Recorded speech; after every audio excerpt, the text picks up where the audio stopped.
April. Jake, you've said some of the most strongest words yet about the Palestinians, protecting them, protecting the innocent civilians, as well as assuring their security and aid. What has your department, the National Security Council, as well as Steve Benjamin said to Morehouse in the lead up to the president's speech, trying to quell the concerns about protests during his commencement address this weekend? I have not spoken with the folks at Morehouse, and I'd have to defer to Steve to relay to you what he said to them in their conversations. We're, of course, focused on the policy as it relates to the ongoing war and the situation in the Middle East. I have not been engaged in or involved in the preparations for the president's commencement address. It's important to get out right now, as there are people who are walking out on college commencement addresses, as people are turning their backs, wearing scarves that represent Palestinians. Is this message important to get out for these upcoming commencement addresses that the president is delivering? The president called Prime Minister Netanyahu at the beginning of April, more than a month ago, to register his very strong concern about the need to get more humanitarian assistance in, and he put out a strong public statement at that time. So the premise of your question, that I'm now coming to speak about the issue of surging humanitarian assistance or protecting civilians, is not a premise I'm afraid I can accept. The president's been very strong on this.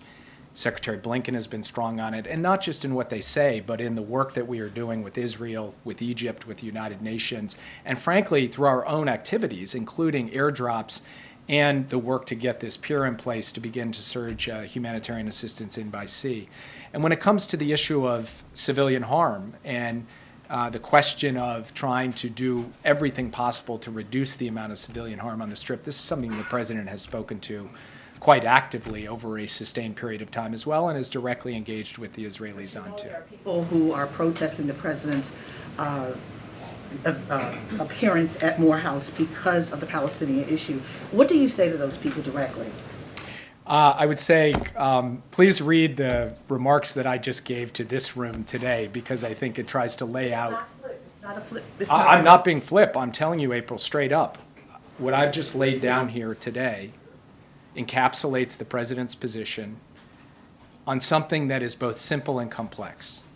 It is simple because Hamas is an evil terrorist organization that needs to be defeated, period. It is complex because doing that in the context of what is happening in the Gaza Strip is a complex military operation, and frankly, the regional situation makes it even more complex.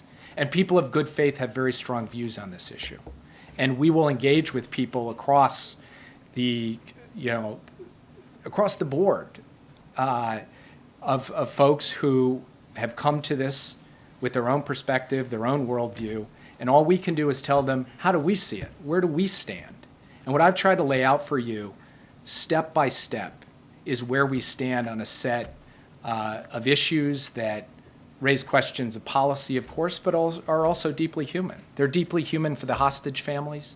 They're deeply human for those who lost their lives in a massacre on October 7th and whose loved one lost their lives. It's deeply human for innocent people who are caught in the crossfire and are struggling to get access to basic necessities.